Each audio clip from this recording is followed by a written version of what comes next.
You're listening to a Comics XF podcast. X-Men. Get it!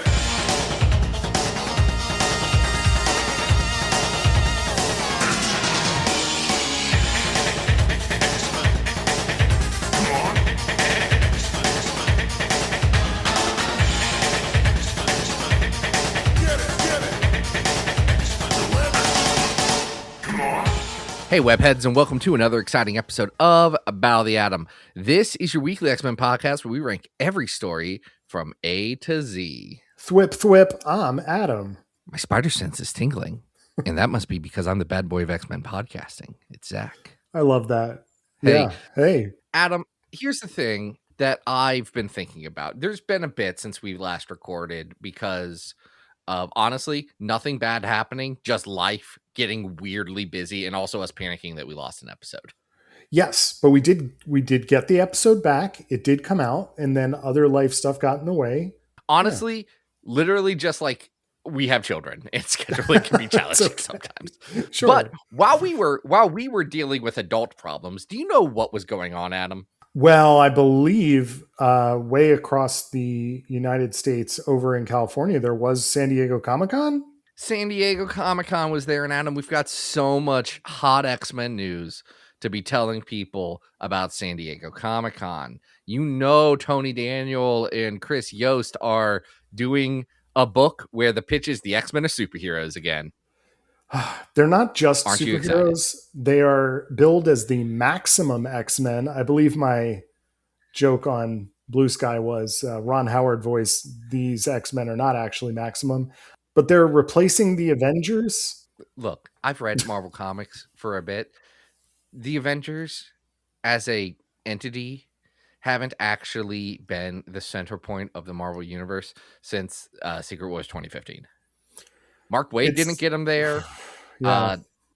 Jason Aaron didn't get him there. Jason Aaron, in fact, put them in their own little side Avengers world. It was like, we're doing Avengers stuff there. Jed McKay didn't get him there. Like, we have been Avengers less for a spell. Yeah, I mean, it's a wild decision to just say that the X-Men should be the replacement Avengers, even though we already know there's new Avengers coming like within months. I just don't understand. There are new Avengers coming. Yes. The new Avengers, which do include an X-Man and an X-Man friend. Wolverine is on that team, yes. Wolverine. It's new Avengers, parentheses, Bendis, comma, Bendis is not writing this one. Well, I believe Wolverine is also on Maximum X-Men, so he's in 4 books. Well, he has to be the Maximum. Yeah. Yo, look, people complain that Wolverine's in a lot of books. Wolverine's always in a lot of books. That has been a going concern for so much of my life that it's just this is Tuesday, man. I'm not worried about that. I honestly thought Wolverine was in more books currently. I'm just more annoyed that he's in Avengers books. You know, I don't need that. I don't need new X-Men books that are Avengers books. You are a Avengers purist in that you're like, no, I want all the crappy characters on the Avengers, where I am an Avengers radical, where I'm like, I just want all of the most popular characters on the Avengers because I want to buy one book that has all the popular characters in it. And I want it to be bad so I can get mad at it. Oh, I was going to say, I had an eye-opening conversation recently with Anna. We were talking about her dislike of the MCU movies in general. And I was talking about how they don't bother me as much because I'm an X-Men guy. Like, I like Marvel comics in general way more than DC comics because I grew up with them. But at the same time, I don't have real strong feelings and allegiances to other corners of the Marvel universe. I'm an X-Men guy, right? So my main priority is keep the X-Men like kind of out of the rest of the Marvel universe, except for the occasional crossover. But that means that in general, well, buddy, I'm kind of that's agnostic not happening anymore. No, I know, but I'm agnostic generally about like what's happening with the Avengers because I just don't care about them. Well, great news for everyone but you. It's because the Avengers are all up in the X-Men's business and will be for the foreseeable future. Because, brother, you know, Avengers Doomsday is here, and all of your favorite X-Men are all up in that Doomsday. I mean, You've got the old Professor X. You've got the old Magneto. You got James Marsden wearing the clothes that everyone said he should always wear and looking bad doing it. You've got Nightcrawler from the one movie that is pretty darn good.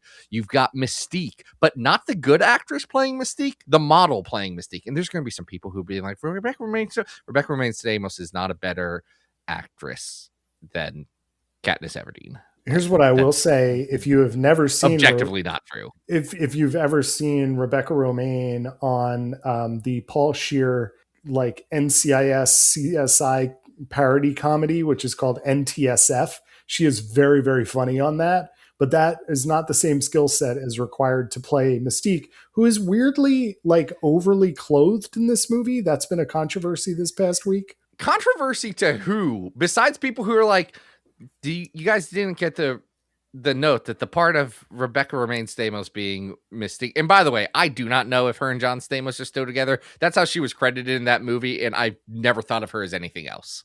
I don't think they're together. I do believe anymore, she is. I believe the hyphenate is gone at this point. You are. I think you are correct. Regardless, the appeal of that character was that she was a naked blue lady. Like she was a hot naked blue lady. That's what people liked. It is weird that they've like gone just a weird marketing decision. The opposite on that and made her look kind of like a Star Trek character. Like really bizarre choice of costume there. I'm also Kelsey Grammer as Beast, not the Beast that was in 4 movies, the Beast that was in arguably the worst X-Men movie. Hey, you forgot the weirdest entry into this, which is the joke from Deadpool versus Wolverine. Channing Tatum as Gambit. As actual MCU Gambit, I guess? Or what are we looking at here? These are basically going to be cannon fodder for the Avengers to fight so that they can die, right? Well, Gambit has to fight Shang-Chi, a thing that we've seen so many times in comics, and everyone's very excited to see on film. Get it on the celluloid right there. You're going to see Gambit and Shang-Chi fight, and Shang-Chi's going to use his 10 magical rings, the thing that he always has and we all think of with Shang-Chi. How do people who weren't following the late Fox X-Men movies that never got off the ground, how do you think they feel about Channing Tatum being Gambit in a scene in Deadpool and Wolverine where it's like, and here's all these movie stars from 2004? I generally have no idea. And I do think it's really bizarre that they didn't pick up the phone and ask Famke Jensen what she was up to, and did pick up the phone and tell Channing Tatum to show up to a blue screen. Well, Channing Tatum will put some butts in seats. Like, he will. But look, they could have gave Taylor Kish a call. That's who Tim Riggins played a perfectly fine Gambit. He looked the Tim part. Riggins was not the problem with that movie. And we will talk about that on our movie spin-off podcast sometime. We have scheduled the month that we want to start it. As I've said before, I don't know if I've said this on the pod or not, I will be prioritizing the movie franchise that's more important to me on Dune's Day, and that is Dune 3 on an IMAX screen. Before I go see Doomsday, which I have to see on one of 75 Infinity Vision screens, which nobody knows what that is. We're not doing Infinity anymore. This is not the Infinity phase. This is the what's the dumb stuff? They have a thing for this. I don't know. Gala is calling this now the mess multiverse phase. Oh. I don't know. It's a disaster. Folks, this is all relevant because we are talking about the latest Marvel Cinematic Universe film this week. It's Spidey Brand New Day. Yes, neither of us have seen this movie as of recording. I'm planning on seeing it within the next week, but haven't gotten a chance to. I'm planning on seeing it in 30-minute increments on Disney Plus when it comes out. I'm excited for you. That's the way that I feel like I can enjoy. Or to be clear, if it's on an airplane and I'm on that airplane and I've got nothing else to do, like I don't have a good book that I want to read, I'll watch the Spider-Man movie on a Well, new you one. infamously did. I liked the last Spider-Man movie. You hated it, so I don't see why you would I be too absolutely excited to go hate see that this new movie, and I one. think it's bad. Yeah. Well, because Adam, Mhm. rumors abound about what they may be doing in this movie. There are some So, rumors who's about to say? Sadie Sink's character. I don't know what to think of that, and I would like to be surprised. So if you've read a spoiler and already know, just don't share it with me because I don't want to know before I go see the movie. I'm not sharing anything with you, but because we schedule things well in advance and because the rumor mills were spinning ahead of time, we said, let's do a Spider-Man thing on our X-Men podcast. And normally on this X-Men podcast, Adam, do you know how we decide episodes? Yeah, not usually by me just putting a thing in the spreadsheet, which is what we did for this, but usually we go to our fine friends and fans over at Patreon. That's right. If you go over to patreon.com/battletheatom, you can reach down into your hearts and pocketbooks, toss a couple of coins into our coffers, and you know what? We're going to let you into the Vanishers posse. We're going to let you join the squad. We're going to let you poof around places. And more than all of that, at the $5 a month level, you will be able to make a suggestion for a comic to read. And heck, you stick on that. If you did you like movie talk that we spent 10 minutes at the start of this podcast doing? Well, great, because we are in the spreadsheet officially saying that we will be starting the movie bonus thing, the Patreon exclusive Ooh. movie bonus podcast soon. So, folks, keep your eyes peeled. There's extra content that, you know what, that's for patrons. Mhm. That's for the Vanishers posse. Yeah. So you can go on and do that. But this week we said, forget the people that pay us money. We need to promote the largest media franchise out there. Well, I thought this would be a fun theme. So the movie, which this is, I'm joking, Adam. We have an X-Men podcast. We're constantly doing free promotion for a massive yes, film I know. franchise and multimedia thing, and it is our curse. Yeah, but the idea of this show is people are like, "Are you guys sellouts?" Yes, obviously. I mean, yeah. For folks who have seen the trailer for the film, you know that this movie does not just feature Spider-Man, but it also features the Hulk and it also features the Punisher.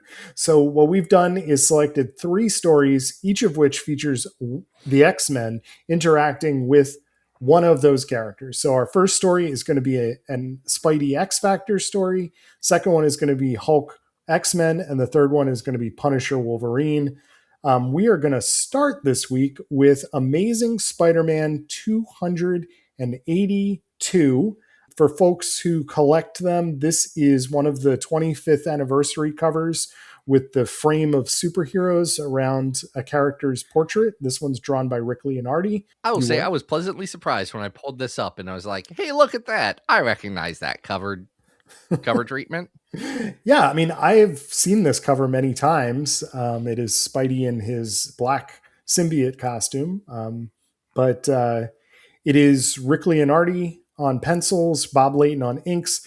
It is written by Tom DeFalco, colors by Nell Yomtov, and letters by Joe Rosen.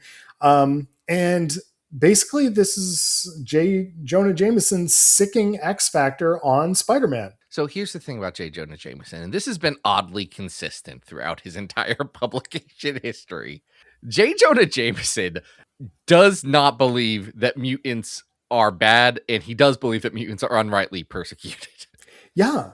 That is one facet of Triple J's character.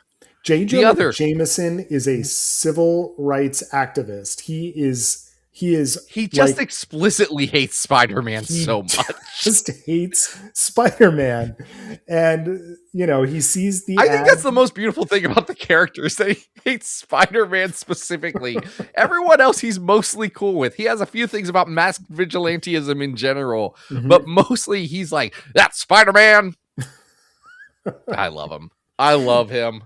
I don't condone all of his actions. I think putting that man in a scorpion suit for the rest of his life was a bridge too far, old JJ. I think making Sentinels, but explicitly for Spider-Man, not a great thing, JJ. But I do love you so much. Yeah, here is another case of J. Jonah Jameson getting it wrong. He, of course, wants to take out Spider-Man, and he is going to use the very well advertised services of X Factor. This is coming out basically about the time that Simonson is starting to take the book. So X Yeah, it's Factor right before, starts. it's like around the same time as Mutant Massacre. Yeah, because X Factor starts in November of 85. This issue is coming out July 86. So we're about like around issues 7 or 8, 9, right? Which is where Wheezy really jumps on and starts recalculating what it is. So this is still very much like the first 6 issues X Factor. Kinda, but I get the feeling, and it's got to be weird because Bob Layton is the one inking this. Yeah. But you get the feeling that Bob Layton kind of knew. Mm-hmm. Yeah, he wasn't writing the book, but Wheezy was an editor. DeFalco was an editor. They sat next to each other. You know that, like, over lunch, they were bouncing, and she's like, this X Factor thing's just not working. I got to change this up. Like, they were all in the know. Because you get a little bit of all the X-Men in this being like, hey, this is weird what we're doing, right? Like, this is an odd plan that we have. It does not make sense. Yes, they're definitely and I like using this as a transition between, the pitch and where Wheezy is going to take the book. Now, we should point out that Spider-Man is in bad shape at the beginning of this book, as he often is. But the hubbub that is going around the city and with the news is that it is believed that Flash Thompson is the Hobgoblin, which he obviously is not. But, that's kind of the background. Off top of your head, no notes. Do you know who the Hobgoblin is? I believe he is Roderick Kingsley. That is correct.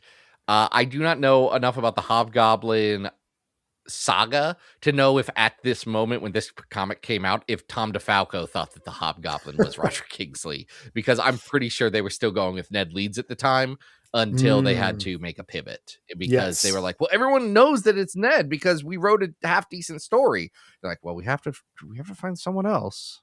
Can't be Ned Leeds now.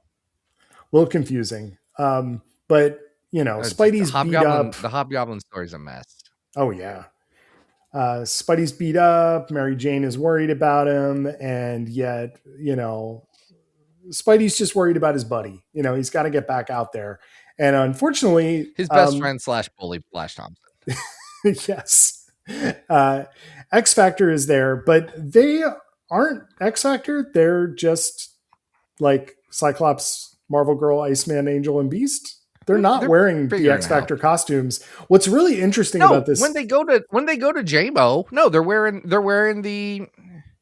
Well, when they go to, I guess they're Jonah Jameson. When they go to JMO, they're X Factor, right? But then when they go chase Spider-Man, they're the X-Terminators.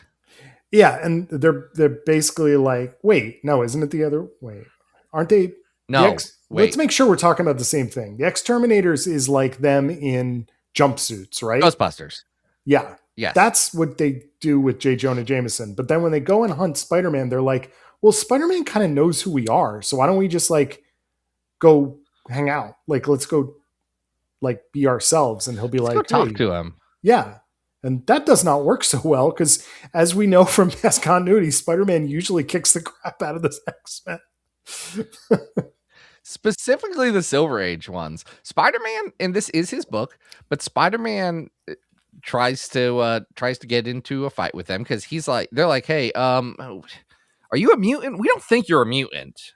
But there's this newspaper man that does hate you. Because why would they know how much J. Jonah Jameson personally hates Spider-Man? Like, I don't know I know one newspaper editor, and it's not from his newspaper editing work. Like, I don't know the names of any others. Why would X Factor? Yeah, absolutely. Like, you think Cyclops is reading the Daily Bugle? Absolutely not. Well, he does have a history in broadcasting, so maybe, I don't know. But that's more radio. No, because the Daily Bugle's the New York Post.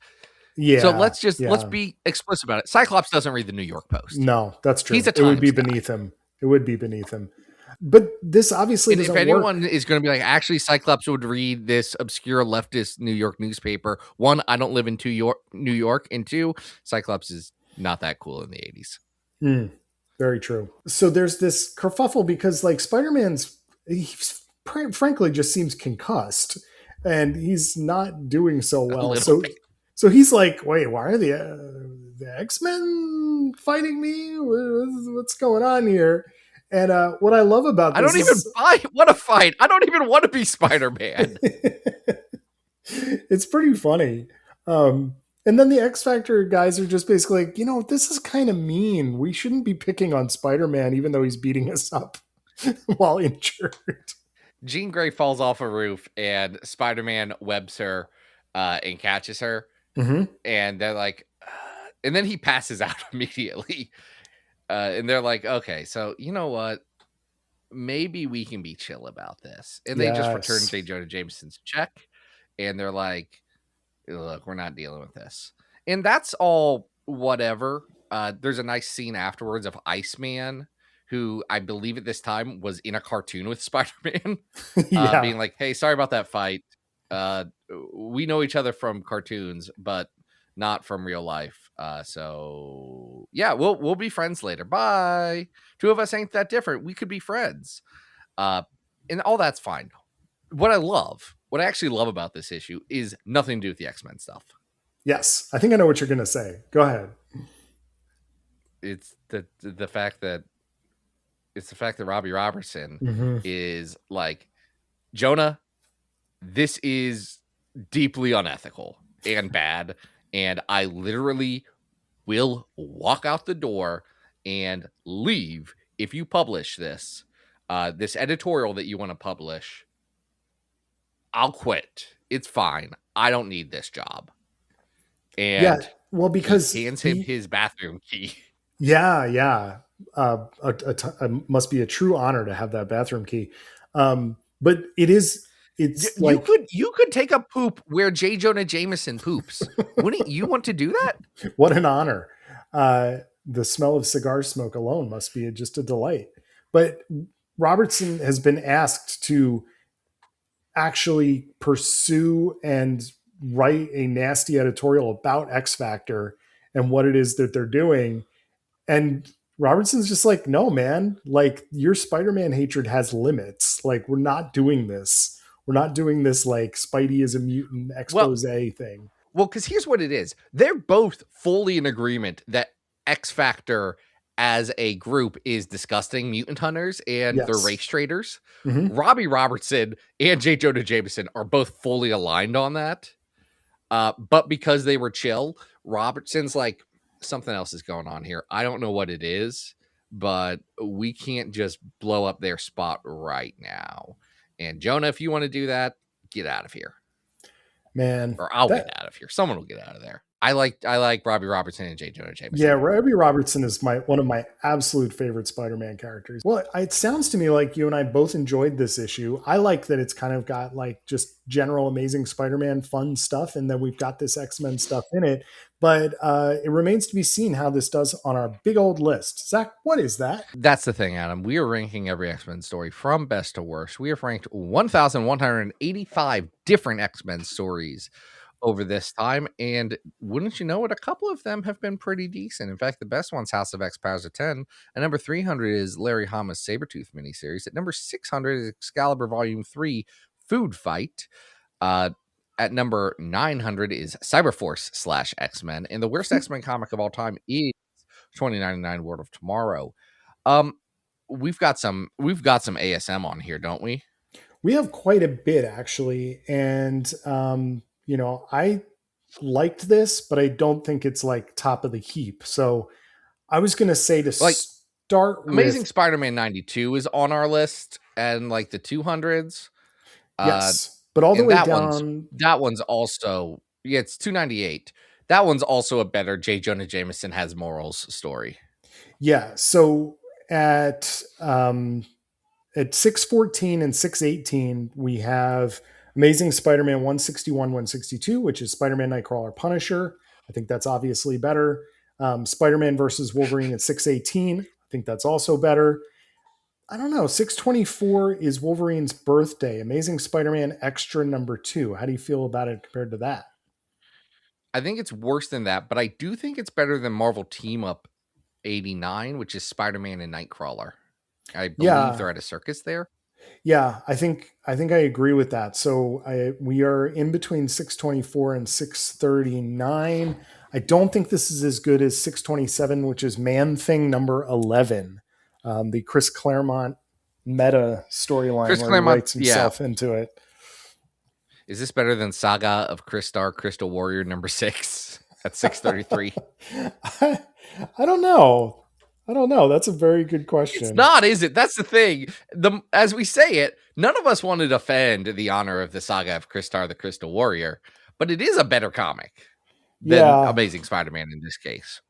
Yeah, I think I might This isn't as good as Bishop's Crossing. No, it's not. I think I would put it That's at 636. below Dazzler 22 to 24, which is the Sisterhood arc, and above Exiles 62 65 Timebreakers. Okay, we can do that. We can drop that as our new 638 on this podcast. Is Amazing Spider-Man 282. But brother, you know that the Web Slinger has got so many more Marvel Cinematic Universe friends to hang out with in his new movie, including the king of cameos himself. It's the Incredible Hulk in World War Hulk X-Men #1. Adam, last time we recorded, you made it clear that you have not read the Marvel event Civil War. Have you read the Marvel event World War Hulk? I have not, but I do know what it is about. The Illuminati get together and decide that the Hulk is too much for the planet Earth and decide to launch his ass into space. Where They did that. Yeah. He did a Planet Hulk. Yeah, he lands on a planet, he gets married, he has a kid, and then the Illuminati are also responsible for death of said wife and what the Hulk thinks is death of said kid, but then that kid turns out to be Scar, right? Well, okay, so the whole thing is they're going to go back to something, and the ship blows up and it kills his family, and he freaks out and vows revenge. The Illuminati did not blow up his ship and kill his family. They did send him into space. He seems to think that they did. So yes, it was I'm trying to remember the specifics of World War Hulk, so please forgive me if I get it wrong. But I believe what happened is that it was actually Meek who betrays him. Meek guy. is, of course, you've seen the Thor movie that is somewhat based on World or Planet Hulk. Meek is the guy that's not voiced by Taika Waititi. Mm-hmm. He's a little bug guy. Anyway, yeah, he got mad that Hulk was becoming peaceful on his planet and something. And well, no, it was okay. This is the specifics of it. Just to be clear, it was loyalist to the Red King that Hulk disposed of to become the head Hulk on Sakaar or whatever. He had his loyalists had put a bomb, and Meek was like, "I'm just not going to tell Hulk about this because Hulk's getting a little too soft." Jesus, that's harsh. Yeah, wild for Meek, the funny comic relief character. Yeah, and none of that really, aside from a small telepathic flashback and one of these issues, really has to do with this story. It's more about Hulk coming back to Earth and going after the individual members of the Illuminati and saying, yeah, Hulk smash. And so despite the fact but much more eloquently. Yeah, oh yes. This is smart Hulk. This is very smart Hulk we're dealing with here. Absolutely. Now, Professor X was not on the Illuminati at the time that they launched his ass into space. He was busy. I forget what he was doing, but he wasn't there that day. He was busy. Right. So he called in sick, and so now Hulk's back, and he shows up at the Xavier Mansion, which is being overseen. This comes out in 2007. It is written by Christos Gage. It is penciled and inked by Andrea DeVito, colored by Laura Villari, and lettered by Joe Caramagna. Hulk shows up and is like, "Where's Xavier? I'd like to choke him out." And the X-Men are like, I mean, "No, go away." well, and the X-Men who say no explicitly are Beast and the new X-Men children. The Yes. children. Yes. So we have Dust, Elixir, Hellion, Mercury, Prodigy, Rockslide, Surge, and X-23, Laura Kinney. Anyway, Hulk then fights a bunch of children. The He children sure do not fare does. well. No, they don't.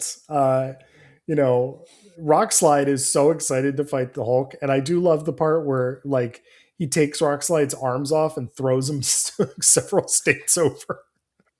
He's like, Rockslide, I hear that you can control your limbs when they're not connected to you. And he's like, yeah, that's a power that honestly never really got over. And he just throws them into Connecticut. It's and pretty Hulk great. saying the word Connecticut is good. So he should not say Connecticut. Despite these protestations and this fighting that does not work, Professor X is like, all right, you know what? I surrender. I'll go with you.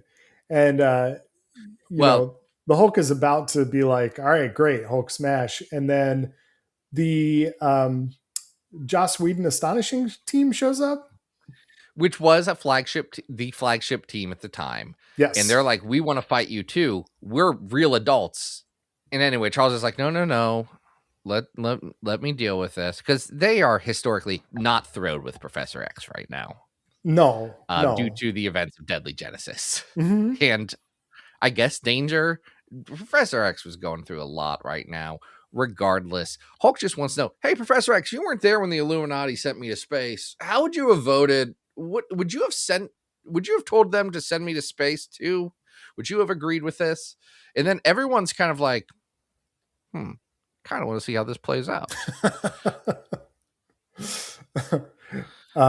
There's a other team that is involved in this as well that involves like Darwin, Hepzibah, Nightcrawler, Warpath. You're not thinking, Adam. That is the Ed Brubaker Uncanny X-Men team. Right. Duh. From space. Right. Yeah. They all have come back. X-Factor from here. Investigations. They come.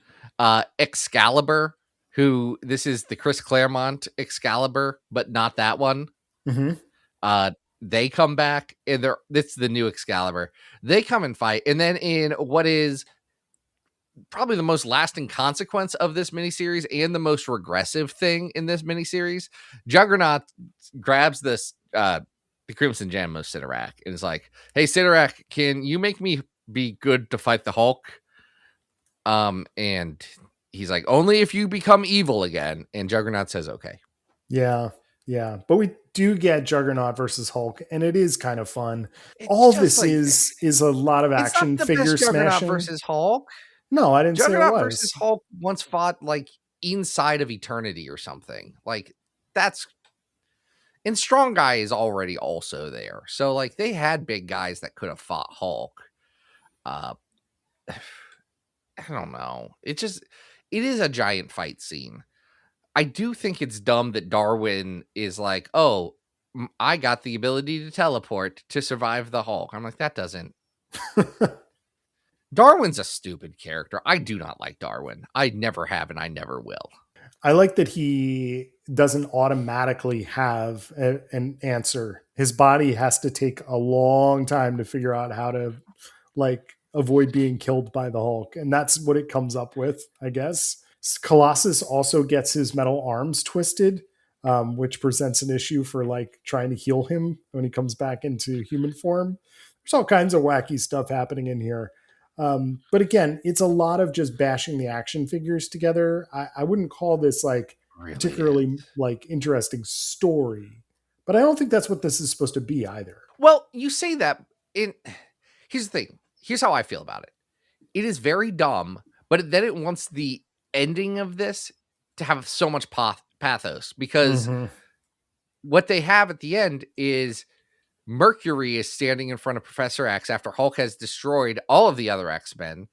And she's like, oh, you think you've had it so bad? Look around at all of the kids that blew up on that bus. Everyone is dying. And you're just being a jerk. The professor didn't even do anything this time. Like, come on, don't act like we are bad. And he's like, well, I guess you're tortured, Professor. I'll leave you alone. And I'm like, guys, Yeah, it's a if bit you of want to a earn that moment, the story has to like get you there. yeah. It's just kind of a postscript. It's thrown at the end because they need a reason for the Hulk to go away, and that's all it is. They're just like, yeah, well, you need to pity us and not be like beating us to death. And he's like, all right, yeah, you got me there. I guess I'll go home because for 3 solid issues, nobody can stop him. Can I I tell you don't what my know. absolute favorite part of this is? Yeah, what's that? It is at the end of issue 3, where the entire comic ends with them just saying, "Thanks for reading." Oh yeah, that was weird. Why does it say that? So weird. Why do they do that? They said, "The rest of this is in World War Hulk. Thanks for reading our little comic book. Hope you enjoyed it." It's really strange. It is so much the Lizzie McGuire, well, that's my story kind of thing. And it's bonkers. That is very It is- strange. That is very strange. I gotta say, I didn't like hate this. It's the artwork I think is pretty good. I think the fight scenes are kind of interesting, and it's fun to see how these different characters are just literally bouncing off the Hulk. But you have no doubt whatsoever that the Hulk is going to win any of these fights. So This is the script for the MCU. This is the most MCU comic to ever exist. Like this is what watching one of those movies feels like to me now. it's very much It's just- the like fight sequence in the sky made of CGI that a lot of MCU movies end with, because they can't figure out how to actually do a meaningful conclusion. So I don't disagree with that at all. I think it's drawn well. It's just kind of like a nothing story. DeVito's never been my favorite. There's nothing technically wrong with his art. I just like every time I see him on a book, I'm like, oh, okay. Honestly, exact same way I feel about Christos Gage. Yeah. Christos Gage, the guy who writes Spider-Man when Dan Slott can't finish an issue, which is wild. Okay, you remember the controversy from that one documentary that they did about Dan Slott and Tom Brevoort, and Dan Slott was terrible at deadlines. He writes Marvel style. How can you be bad at hitting your deadlines when you write Marvel style? I don't know. Dude can't get his scripts on time, apparently. Literally, that was invented so that Stan Lee could write 400 books at the same time. Because he's like, I'm just going to let Jack do all the heavy lifting here. Oh my God. It's all right. insane. I'm gonna ask you your opinion about a judgment call here. At 900 on our list is the Peter David Incredible Hulk X Factor crossover War and Pieces, which I think we both agreed is kind of racist. Is this better? It's not kind of racist. This is better than War and Pieces. All right, so we are in the 800s, I guess. At 799, we have the first appearance of Wolverine. I think I would argue that is better than this. The first appearance of Wolverine is better. So we're in the 800s here. Don't think is this better than? God, I don't know. I'm just looking at these and I'm like, I feel nothing for so many of these comics. You have highlighted X-Men Blind Science. This is worse than Blind Science because Blind Science is about something. Yeah. Better or worse than Exiles 100 at 866? Better, I guess. It's because above that is Search for Cyclops. And this is better than Search for Cyclops. This is not as good as 860, the Weird World arc of Extraordinary X-Men.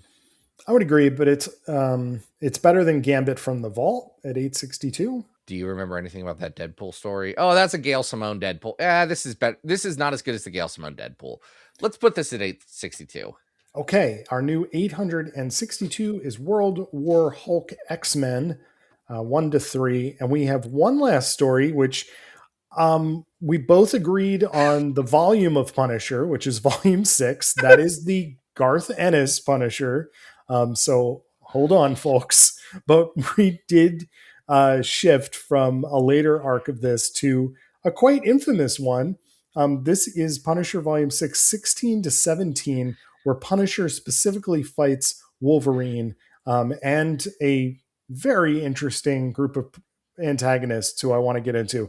This is written by Garth Ennis, penciled and inked by Derek Robertson, colored by Matt Milla, and lettered by Wes Abbott and Richard Starkings. Jesus Christ. Let me ask you, as we start this, Yes. I think I know the answer. You're not a Garth Ennis guy, right? No, of course not. A lot of people are, and I see the appeal of Garth Ennis. In fact, like I kind of want to read all of Garth Ennis's Punisher, but Garth Ennis is a challenging creator for me because I believe he is a technically skilled storyteller, and I have read things of his that are emotionally moving. Garth Ennis is also a very juvenile storyteller that can easily default to his worst impulses. It was the reason why I bounced off of Preacher, a comic that should be for me a guy with weird feelings about religion. Was that I was like, Garth, I can't take this book seriously when one of the characters is named Arseface and his face just looks like a arse. Like Yeah. I'm not, I can't. There's too much juvenile, gross out, like edgy stuff in it. And look, a lot of the times that is balanced with actual emotional, like good writing and beats. So I see the appeal of Garth Ennis. Infamously or famously with Derek Robertson, he also did a little book called The Boys. Now, this feels very much akin to The Boys, a show I did watch all the seasons of. I did watch The Boys. Did you watch all of The Boys? Watched all of The Boys. I did not watch the spinoff, but I did watch The Boys. That's actually that's super surprising to me. One, because you just don't feel like you would enjoy the TV show The Boys, and I guess I'm learning more about you every day, and that's the beauty of a long-term friendship, is that you can still do that. The spinoff is like at an X-Men school, so it feels that would be even more like I'm more tempted to watch the spinoff than I am The Boys proper. I don't know. I had a love-hate relationship with that show. I was like, sometimes I was like, this is too much. Sometimes I was like, oh, this is pretty funny, whatever. I decided if I had already watched a season or two, I might as well finish watching it. It wasn't the biggest time commitment. So Garth Ennis, though, I would say The Boys specifically is Garth Ennis working through his frustrations with the superhero genre specifically. Yes. And look, we just spent the first 10 minutes of this making fun of the Marvel Cinematic Universe. We also have problems. At least I'm not going to speak for Adam, but I think he does have some qualms with the superhero comics and how juvenile and regressive so much of it is. I think that Garth Ennis's way of approaching it and turning it into a multimedia franchise is different than my way of doing it, but his is more successful. So who's to say who's right? I think we need to just make sure everybody listening has some context. This is coming out in 2002. It is a Marvel Knights book, and it is advertised specifically as being PG plus violent content. So it is by design supposed to not be for kids and is supposed to be an adult ultra-violent book. Which really means it's for 14-year-olds. Yeah, sure. Now, even if you have never read these two issues, you may know about what happens in these two issues because this is one of the most infamous this hero fights that you will often see pop up on best of lists and, variety of different comic book websites and reviews and things like that. So let's get into what the heck. Conflicted even bringing this up. Well, I'll be blunt with you. I hated this. I really hated this. Really? Yeah, I really hated this. We're gonna have some really healthy discussion on this, I believe. Okay. It may not be for the reason you think. So the first thing that I think Garth Ennis gets completely wrong is Wolverine. His version of Wolverine is a caricature of Wolverine, which is a character that is already sort of a drunk bar brawler, but can't stop saying knucklehead like every couple sentences. He's very stupid. He's uber aggressive and has no brain. Like he's just dumb. Yes, Adam. However, Did you or did you not laugh when he said, "Come get your kicks on Root Snickety Snicked"? I did not. Because I laughed. I I laughed did at that. not. I think that's very I funny. I think that's thought, very. Garth Ennis is writing a parody of Wolverine here. The parody's name is Wolverine, our friend Logan yes. from the It X-Men. very much feels like it could have been out of the pages of What the? Like this entire 2-page thing, if you take out the actual story that's happening, which is really what I have the problem with, is The story's challenging. it could be one of those What the stories where they just throw Punisher and Wolverine at each other and they like shoot holes in Wolverine and, you know, turn Punisher into slices of bologna. Like it could be that, because this is the story where infamously the Punisher runs over Wolverine with a steamroller. A It's la Looney Wile E. Tunes Coyote. stuff. It is. Yeah. I don't really hate that. That is fine. That's the fact that they're fighting each other so much in such dumb ways is the best part of this book. That's fine. Because That's fine. Punisher's doing Punisher things. Wolverine and him end up in the same place. Like, look, I don't remember every last bit of detail of the setup of it, but they both end up in the same place, and they get attacked by mobsters. After Punisher shoots a shotgun point blank in Wolverine's face, so it's just his metal skull for the entire rest of the comic, which is very funny to me. Yes, it is weird that his face does not grow back, but he does have skull face for the remainder of the second issue. But the thing is, Adam, he is the best at what he does, but what he does isn't very slice, which isn't a joke. But I still laughed at it when he said that. It's just like Wolverine's a parody. However, they are confronted by some mobsters. And that's the part of this that I would say has aged less than good. So, just to put this into context, this issue is coming out in 2002. This issue is coming out in the same era as Vern Troyer as Mini-Me in the Austin Powers. Yes. Making fun of little people is like totally acceptable in media at this point. It is like it was not even blinked at that was like, hey, maybe we shouldn't be making fun of people for that. Yes. And that is exactly what is going on in this story, because the villain of this story is Tony Casino, who is a little person, a gangster. His brother was a mobster that the Punisher killed, and they wouldn't accept him. Like, it's a patently ridiculous story. It's truly insane. Okay, just so everybody knows who hasn't read this, Tony Casino has an entire army of little people that are his gang, right?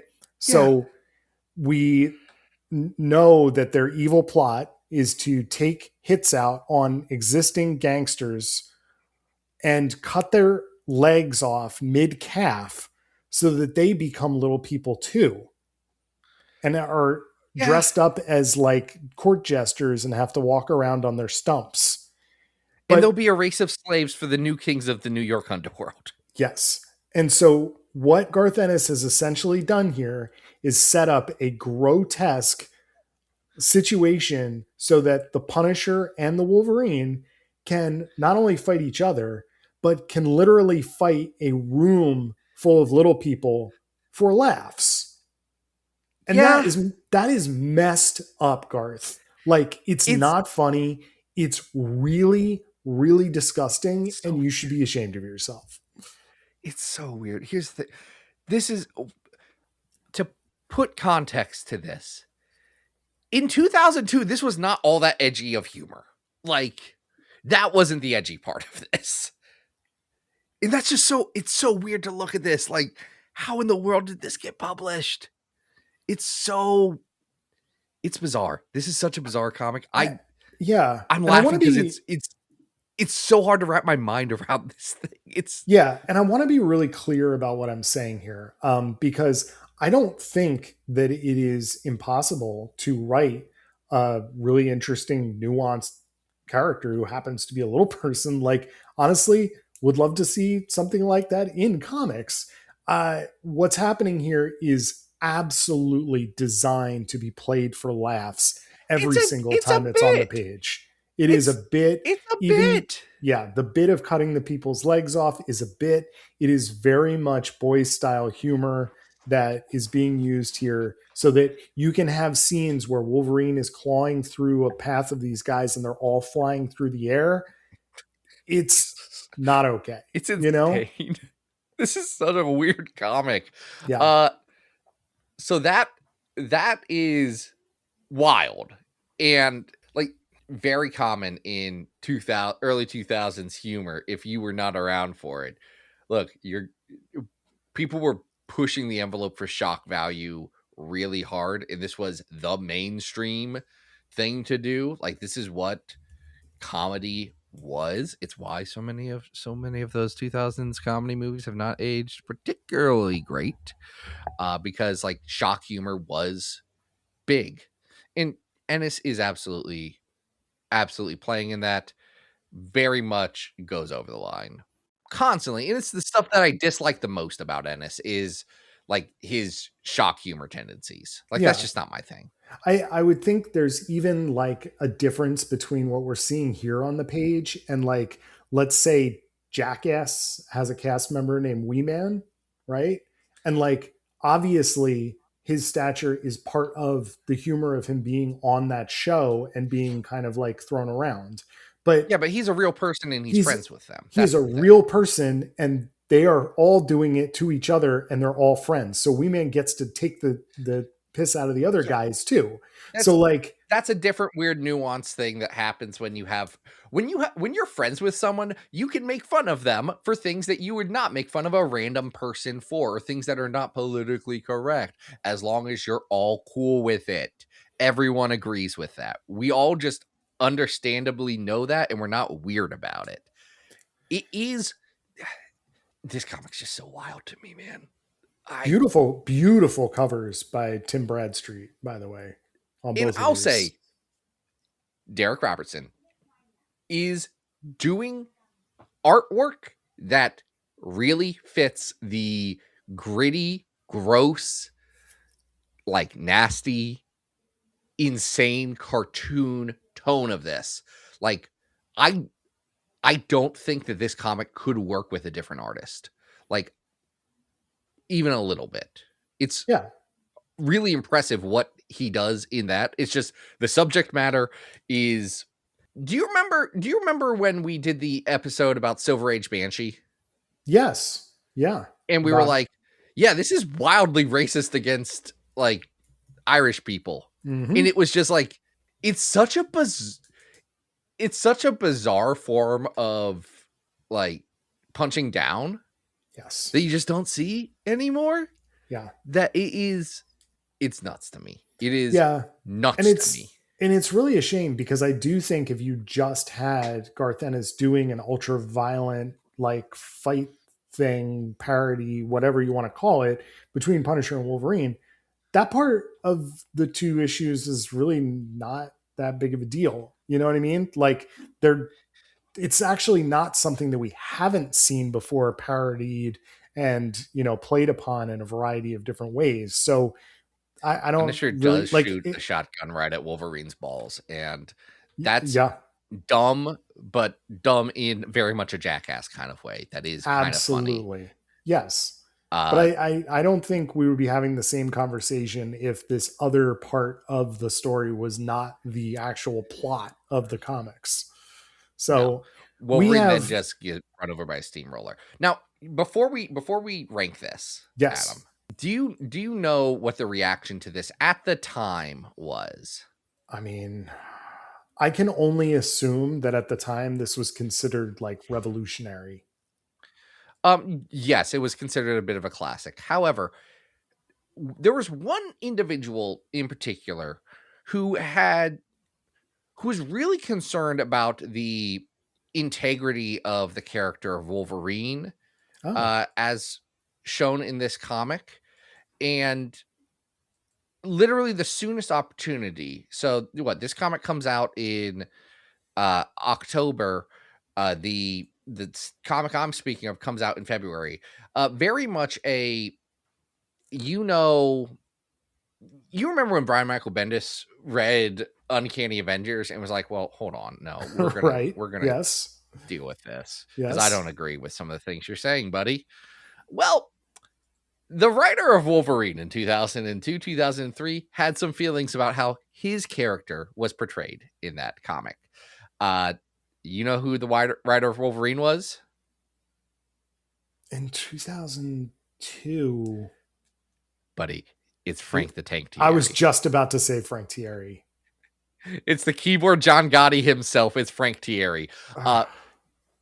Not rated on here is the sequel comic to this, Wolverine 168, which is Frank Thierry and Terry Dodson, where Wolverine does do big fights against Punisher and wins this one. Mm-hmm. And the secret ending of that one is Wolverine opening up Punisher's duffel bag and it being filled with gay porn. Jesus Christ. It's such a weird... Wow. Okay. And I'll be clear, just on pure objective craft level, the Garth Ennis one is heads and shoulders above that Frank Thierry comic. I mean, I'm not complaining about it being crafted poorly. It's drawn like very well. When we rank that, I'm going to have a ceiling, and the ceiling is going to be, it's not as good as these Punisher issues. Well, how do you feel about it? I think we're probably in the thousands here because even though at 1,000, we have an Astonishing Tales Wolverine Punisher, which take it. Let's take a step on this. Yes. You've read Astonishing Tales Wolverine Punisher. Yep. I would say with a creative team that is morally challenging. Yes. Offensive for a different reason. And you've read this. Mm-hmm. This Punisher comic's better, right? Like it just is Twitter going to be mad at us out of it? It is better. I mean, it's better crafted. I just think that it's pretty offensive and I would like to move it lower. How's that? This is not something that I feel comfortable. I'll give you a ceiling. Higher. Yeah, go ahead. I'll give you a ceiling. 970 is Kings of Pain. Yeah, of course it's worse than Kings of Pain. Kings of Pain sucks. You know what this isn't better than? I know. 1038, Wolverine 98 to 100, Furnace of His Mind, Anvil of His Heart, starring Dirtbag. That's better dang than this. It. You did. Lethal Larry Hama. You know what? I want to see Lethal Larry Hama write Wolverine Fights the Punisher. Because that would be dumb in a different way. I mean, I'd say it's maybe better. I don't know. I guess a 1055. It's not better crafted than Claws. Claws is a dumber version of this comic. Right. So would you put Claws is how do we make parody Wolverine, but not try and intentionally make an over the top parody? Let's just do a comic with Wolverine and not realize Claws is the type of comic that this comic is making fun of. All right. So is this better or worse than that? This is better than Claws. This is probably better than Brotherhood. Where's Brotherhood? It's at 1049. Is the entire run of Brotherhood. I was going to say, I can't put it ahead of X-Men Unlimited 4 where Mystique eats a baby. Mystique does eat a baby. That's a bad, you know what? Fine. I don't care. Like legitimately, this list is made up and doesn't matter. We're arguing pole position on this. Don't make fun of little people. No. Like very basic rule on this. Do run over Wolverine with a steamroller more. Sure. Like here's the by all means. You know what? No one cares about whatever is going on in the Wolverine book right now. Why not make that into a pure comedy book? Why not give Chip Zdarsky Wolverine, but then no, actually screw that. Why not give Kyle Starks Wolverine? Why not give my boy Kyle Starks Wolverine and say, Kyle, I know you like to be a serious guy, but Wolverine will sell regardless. So you can do a comedy Wolverine and just do an action comedy Wolverine. I just read Kill 'Em All. yesterday. Nice. Older Kyle Stark's book that I was at a table with him once, and I asked him, Kyle, I've never read any of your work. You have Kill 'Em All right here, and you have Sex Castle right here. Which one should I buy? And he said, buy Sex Castle. And he was right, just to be clear. He's absolutely right. Sex Castle is a superior work. Kill 'Em All is really good too. Like I had like a chip on my shoulder. I was like, well, if Kyle Starks doesn't think that Kill 'Em All is good, then maybe I shouldn't. And then no, it's just not as good as Sex Castle. Very few things in the world are as good as Sex Castle. I mean, it's a binary. It doesn't mean that one is not good, right? No, I was giving him a choice, but like when you are presented with a binary, you do have, and someone says this is better, you do have negative feelings about the road less traveled. Probably, maybe a little, yeah. But I don't have any negative. Like, no, I made the right choice. I don't, despite the content of that last story, I don't have any negative feelings about covering these stories this week, Zach. I think we did okay. I had fun. I bet I will have so much fun thinking about these comics for years to come, and all the ramifications they have, and how all these guys are going to team up and fight the Scorpion or whoever's the villain in this thing. We don't know. We're going to find out. I hear that Tombstone is in it. I've heard a lot of the Hand, like all of the Hand. I don't know who's in it. I don't know what this movie is about. Actually, I've not watched a trailer for this. Yeah, that's how little I'm into. Done watching trailers. Just want to see the movie. So I did watch a trailer for I did watch the Avengers Doomsday trailer. Yeah, me too. That trailer. Sure. Because I had to see double Florence Pugh. Like great. I got that. I got Shang-Chi and Gambit fighting. What else you want? Yeah. Whatever. They're already going to ruin Ghost Rider for me, so it's fine. I didn't even bring this up. In case people were wondering, I've got nothing against, what's his name? Ryan Gosling. No. I don't have any faith in Sean Levy. A guy who just makes bad movies that I don't like, doing action comedy Ghost Rider. I don't want action comedy Ghost Rider. I want Howard Mackie. That's right. I want some dumb Howard Mackie stuff. That's what I want. Right there with You're not going to give it to me, Kevin. You're not going to give me that. What else I want is for people to go to our Patreon. Thank you, because that does allow us to buy the movie tickets to go talk about these movies and go complain about the failing state of the Marvel Cinematic Universe. Patreon.com/Battle of the Atom. Reach deep down into your hearts and pocketbooks. If you want to get onto that movie podcast, great news, folks. It's coming soon. So you want that to be in your feed when it drops, make sure you're on that Patreon. Absolutely. Adam, what do you got going on?